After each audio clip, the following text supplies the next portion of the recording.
너무 아름다웠고 지구를 보는 기쁨을 묘사할 방법이 없습니다. 지구는 파랗고 어떤 다른 행성보다 아름다웠으며 모든 대륙과 태양은 자신만의 아름다움을 가지고 있었습니다. 1963년 어느 날 한 여성의 인터뷰는 또 하나의 우주 영웅 탄생을 알리고 있었죠. 발렌티나 테레시코바. 그녀는 1937년 3월 6일 소련에서 트랙터 기사인 아버지와 방직 공장 노동자인 어머니 사이에서 태어났습니다. 그녀의 아버지는 그녀가 3살이 되던 해에 2차 세계대전 핀란드 겨울전쟁 당시 탱크 병으로 참전 중 전사하게 되며 어머니 혼자서 그녀를 양육하게 됐죠. 그녀는 16살까지 평범한 생활을 하다 17살에 어머니를 따라 방직 공장에서 일을 하게 되며 학교를 그만두게 됩니다. 첫 공급을 타던 날 그녀는 어머니께 예쁜 스카프를 선물하는 등 방직공의 평범한 일상을 보냄과 동시에 공부는 놓지 않고 고교는 통신과정으로 이수하였죠. 그러던 어느 날 1959년 그녀 나이 22세에 처음으로 취미 생활을 하게 되었는데 그건 다름 아닌 스카이다이빙이었습니다. 평소 모험심이 강한 테레시코바는 자신에게 맞는 취미를 찾던 중 스카이다이빙이라는 솔깃한 취미를 알게 된 거죠. 2차 세계대전이 끝난 지 얼마 되지 않은 시기라 스카이다이빙을 쉽게 접할 수 있었던 것도 한몫하였습니다. 평범한 일상을 지내는 그녀와 다르게 소련은 미국과의 열띤 우주 경쟁을 하고 있었고 1961년 유리 가가린이 보스토크 1호를 타고 우주비행을 성공적으로 마치고 귀환하며 우주영웅으로 전 세계의 공산주의의 위대함을 설파하고 있는 와중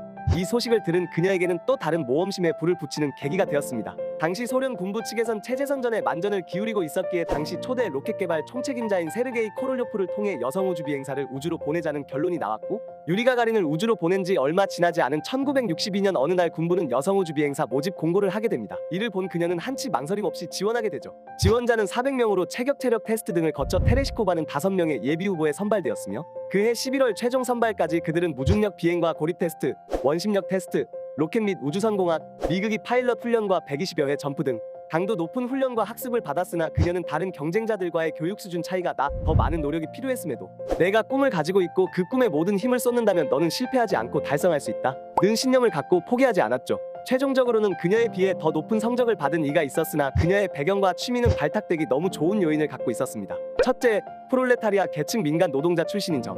둘째, 아버지가 전쟁에서 전차장으로 싸우다 전사한 참전군인인 점. 셋째, 취미생활로 스카이다이빙을 여러 번 한 점.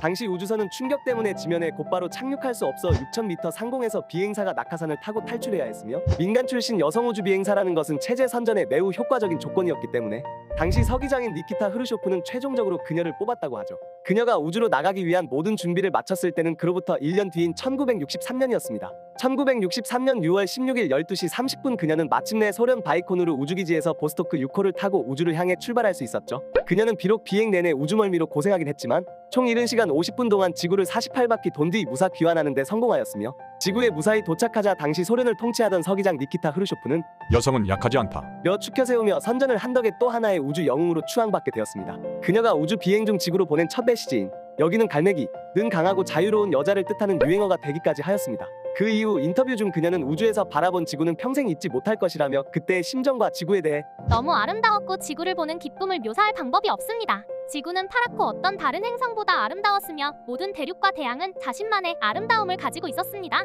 라고 말을 남겼죠. 테레시코바의 우주비행 시간은 당시 미국 남자의 우주비행 기록을 전부 합친 것보다 길었으며 미국의 우주선 머큐리 7의 일원인 고든 쿠퍼는 테레시코바보다 정확히 10살 많았기에 최연소 기록은 덤이었죠. 테레시코바가 우주비행에 성공함으로써 우주가 남자의 전유물이라는 인식이 깨졌으며 여자가 우주에 장기간 체류 시 일어날 수 있는 신체적 변화를 연구할 수 있는 최초의 사례이기도 하였죠. 레닌 영유에서 유리 가가린, 파벨 포포비치, 니키타 흐르쇼프와 함께 이후 소련의 영웅으로 대대적으로 선전되며 소련의 위상은 나날이 드높여졌습니다. 그녀는 그 이후 소련 최고 칭호인 소비에트 연방 영웅 칭호를 받았고 소련 최고회의 의원과 소련 공산당 중앙위원회의 중앙위원을 역임했으며 1977년 엔지니어링 박사학위를 취득하였죠. 우주비행을 그만둔 후에도 공군에 남아있다가 1997년 은퇴하였는데 최종 계급은 소장 즉 장군이었습니다. 그녀 이후 1982년 8월이 돼서야 두 번째로 소련의 사비츠카야가 소유주 T7에 오르면서 여성 우주비행사의 역사가 다시 시작되었고 미국은 1983년 6월 STS-6 챌린저의 셀리 라이드가 탑승하면서 여성 우주비행사의 시대를 열었습니다. 그 이후 테레시코바는 2003년 총선에서 생명러시아당 소속으로 비례대표로 출마했지만 낙선 뒤